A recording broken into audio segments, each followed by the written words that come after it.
about if I talk like this? You can tell we haven't had church here or nothing. Nothing's even plugged in anymore.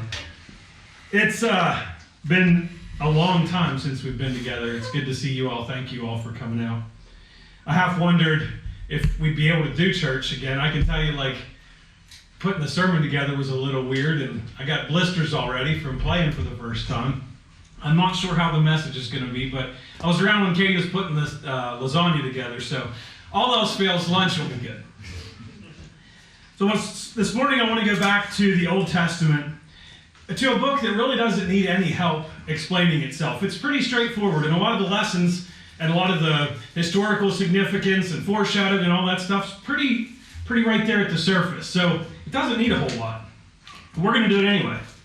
We're going to go to the book of Esther, but I want to, instead of reading it like Esther is the main character, I want you to believe that Mordecai is the main character.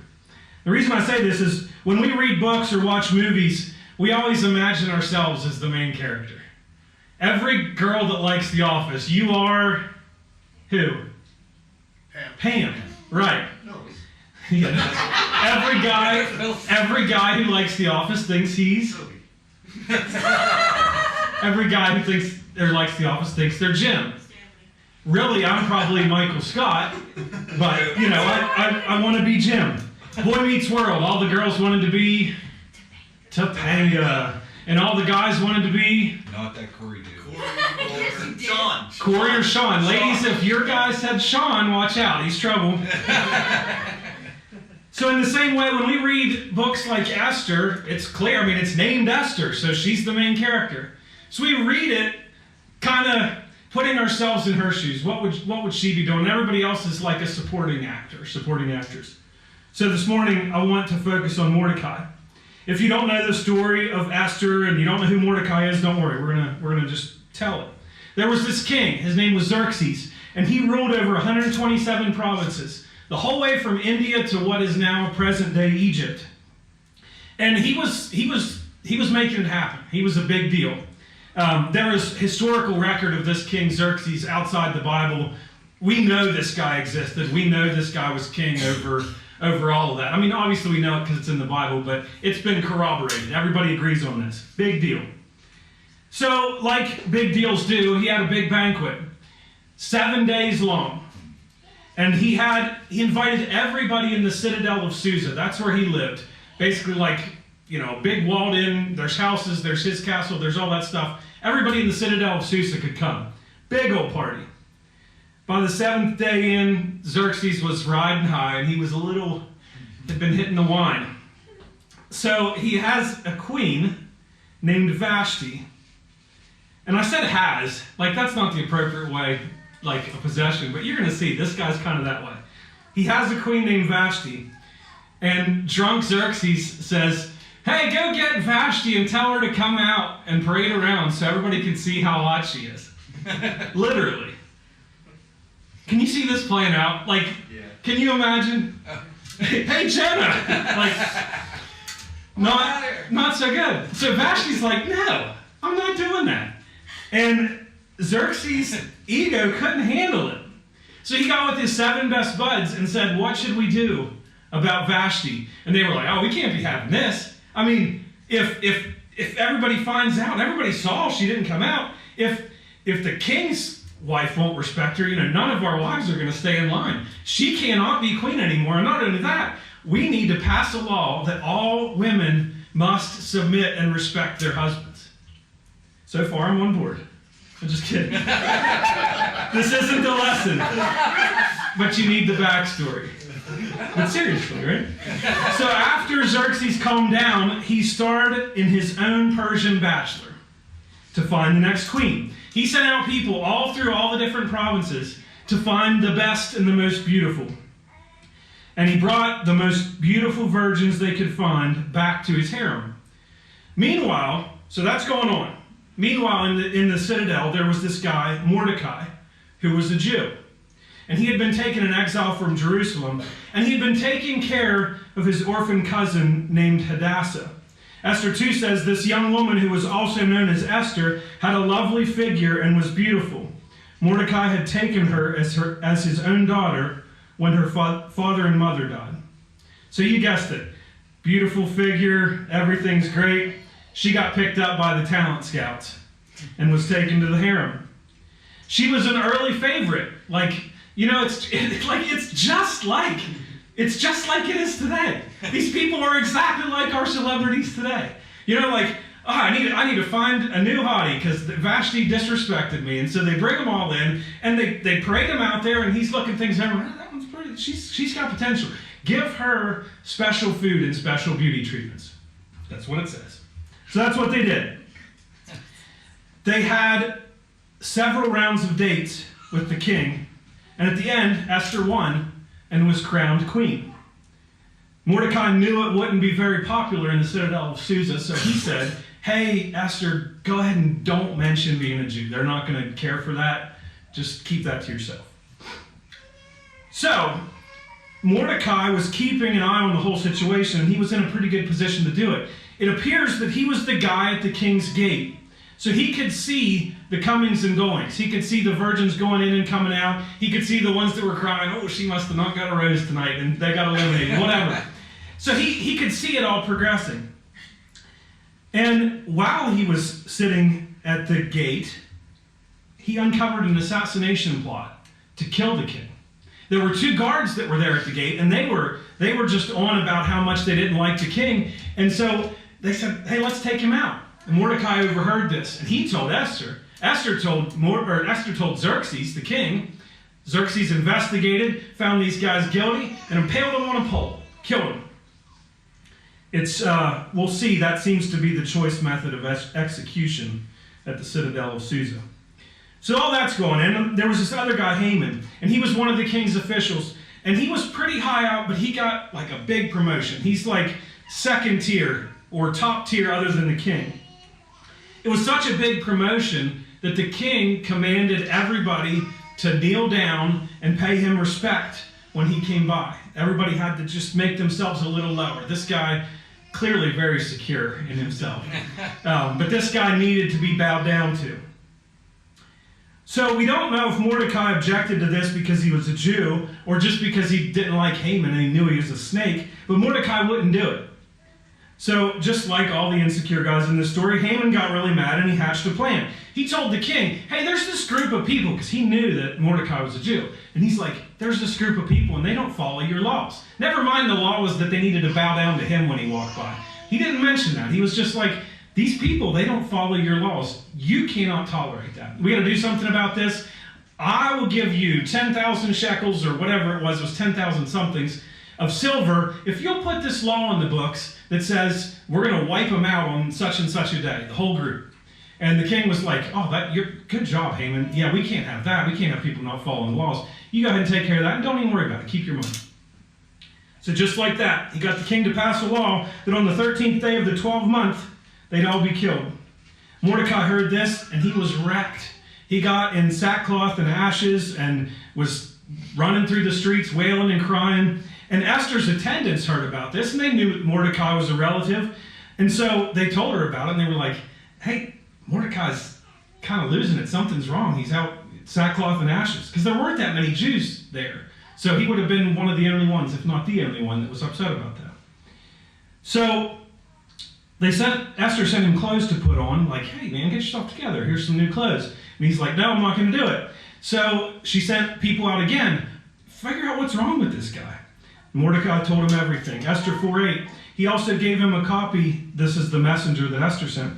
Gave the messenger a copy of the text of the edict for their annihilation, which had been published in Susa, to show to Esther and to explain it to her. And he told him to instruct her to go into the king's presence to beg for mercy and plead with him for her people. So when Esther heard all this, she sent her messenger to tell Mordecai that everybody knows the king has a law. If you just roll in there and you don't have an invitation, you're done. You're killed. It's a no questions asked law. Walk in without an invitation, off with your head. Or probably impaled, because that's what they did. So Mordecai replied, and he said, hey, Esther, don't think just because you're in the king's house, if this is found out, that you'll escape. If you can get killed for walking in there, You can surely get killed for being, in violation of this law, being one of these people that aren't to be anymore. He also said in Esther 4:14, if you remain silent at this time, relief and deliverance for the Jews will arise from another place. He has faith. If you don't do this, God's got it.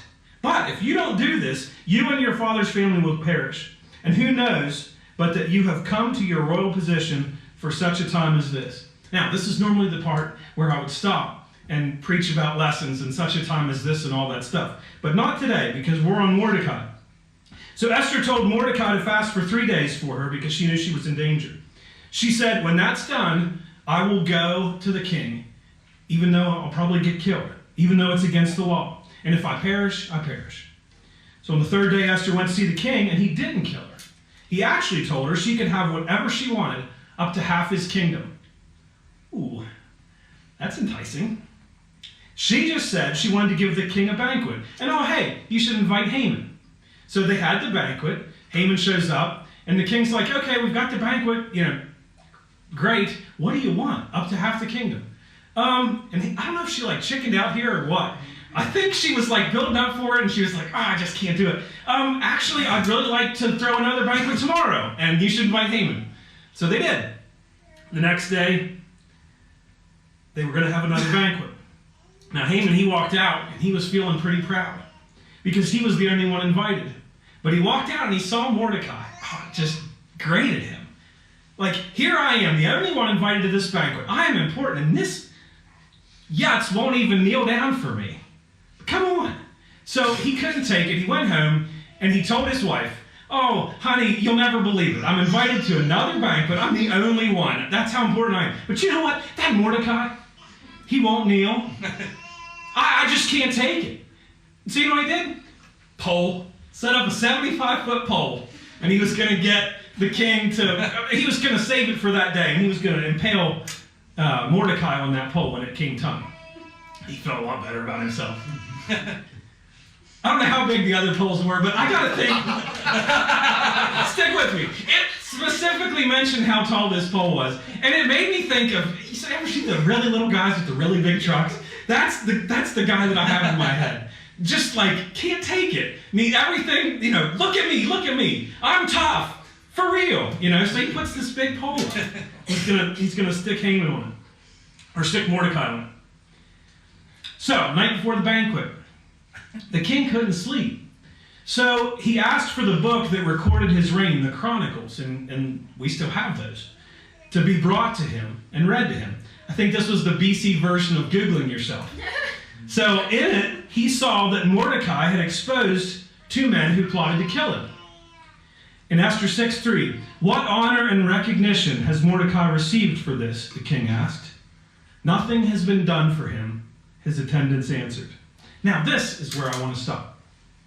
Long build-up, I know. But I didn't know how to get here without telling the story. We've got Xerxes. Seems pretty proud. Seems pretty arrogant. Seems like kind of one of those all eyes on me guys. Then we've got Haman, who just wishes he was Xerxes, and he'll take what he can get. As much attention as he can get. As much honor as he can get. And if he doesn't get it, boy, is he mad. Boy, is he mad. And then we've got Mordecai, a guy who keeps his head down, does his job, really seems to care about others. He's got a good heart. He's going above and beyond, taking care of his orphan cousin. He must have done a good job. I mean, she was in good enough shape that she got picked up by the scouts. He must have taken care of her, provided for her. And I bet he was really happy for her, now that she was queen. He just seems like that kind of guy to me. But he's still on the outside. Kind of a nobody. He had that excitement with the 2 guards. That should have been his moment. I mean, he saved the king's life. Nothing. It didn't change anything. Not only that, jerks like Haman are getting promoted and looking down on him and making him make himself even lower. Is it not enough that I have to sit outside the gate? Is it not enough that you have all this stuff and you have the titles and the money? You need me to kneel too? Ugh. If that wasn't enough, Haman's now going to have his whole people killed off. For nothing more than his own ego. Life for Mordecai wasn't so great. You try to do everything right. What do you get? Nothing. Esther 6:3. What honor and recognition has Mordecai received for this?" the king asked. "Nothing has been done for him," his attendants answered. One of my former pastors posted that verse the other night, and it really made me think. It really do be like that sometimes. You look around at the people who get ahead and think, really? Seriously? This guy's going to catch a break? We work hard, we care, we sacrifice. We do all the things and no one sees. Shoot, even when they do see, nothing happens. It just goes by. If the reward is the reason for the work that we do, it won't be long before we just quit. If they stop paying me at work, a couple weeks. Right? No more. That's why I go. But it can be like that with the good work that we do, with the things that aren't our job. When the rewards don't come, when the recognition doesn't come, when they do see and still don't care, why am I doing this? Give up. Call it a day. Quit wasting our time with a bunch of ungrateful. You guys ever been there? It's human nature. We crave validation. We crave recognition. Our shoulders perk up and we feel that easy confidence when people tell us we're great. Or at least we think we would, because nobody actually ever has. I can't complain. My family is very appreciative. You guys are great. You're appreciative. But it doesn't stop me from feeling that way, because it's never enough. It's never enough. Every single one of you could tell me, great sermon. Oh, you're just saying that. You know what I mean? Like, I'll talk myself out of it even. We get there. It's a trap, and we shouldn't fall for it. Our reward is not meant to be here. If we get rewards here, great. Enjoy it. Have fun with it. But don't count on it. And don't be bummed if you haven't got it. Don't be bummed if you can't see it. Jesus hit this hard in the greatest sermon ever preached. Matthew 5:11-12. "Blessed are you when people insult you, persecute you, and falsely say all kinds of evil against you because of me. Rejoice and be glad, because great is your reward in heaven." In Matthew 6:19. "Do not store up for yourselves treasures on earth, where moths and vermin destroy, and where thieves break in and steal. But store up for yourselves treasures in heaven, where moths and vermin do not destroy, and where thieves do not break in and steal. For where your treasure is, there your heart will be also." We've got to play a longer game than the one that is so tempting to play. We've got to chase Christ, not clout and recognition and clicks. Even if you make it in this world, you'll never stay at the top. There will be a new hit girl next month and you'll be forgotten about. The world uses us up, spits us out, and moves on. It does it with all its best. Whoever's at the top right now, the world will chew them up, take what they can, spit them out, and move on to the latest and greatest thing. There's nothing wrong with success in this life. I think we should all strive to be the best that we can at whatever we set our mind to, and especially whatever God has asked us to do. But success in this life cannot be the end goal. Mordecai did what he did because it was right. Never mind the consequences. Never mind what it meant for him. Matthew 5:3. "Blessed are the poor in spirit, for theirs is the kingdom of heaven. Blessed are those who mourn, for they will be comforted. Blessed are the meek, for they will inherit the earth. Blessed are those who hunger and thirst for righteousness, for they will be filled. Blessed are the merciful, for they will be shown mercy. Blessed are the pure in heart, for they will see God. Blessed are the peacemakers, for they will be called children of God. Blessed are those who are persecuted because of righteousness, for theirs is the kingdom of heaven. Blessed are you when people insult you, persecute you, and falsely say all kinds of evil against you because of me. Rejoice and be glad, because great is your reward in heaven." That's the hit list, guys. That's what we strive for. I want to encourage you this morning. If it doesn't seem like doing the right thing is paying off, you might be right. It might not be here. Rejoice and be glad, because great is your reward in heaven. This story wasn't over. I could tell the rest, but I want you to read it. It's pretty wild. Like, the best part of this story still comes. I hope somebody will make this into a movie, and you could set it right now in New York City, and it makes perfect sense. It's humanity at its finest, and how everybody responds and everything. So I encourage you, Esther's not that long. Go read the whole thing. As Justin says, read it like it's fiction. Read it like it's a blockbuster movie. It's got all the stuff. There's so many lessons there. But the lesson that I wanted us to take from this morning is old Mordecai, supporting actor in this story. And probably, if Esther is a type of Christ, which if you read that book you can find that, then Mordecai would be a type of us, a type of the follower. So you could check that out and tell me what you think. Remember, the reward might not come here. It might not. You might be right that nobody noticed and nothing is done for you. Doesn't mean we should stop doing it. Let's pray.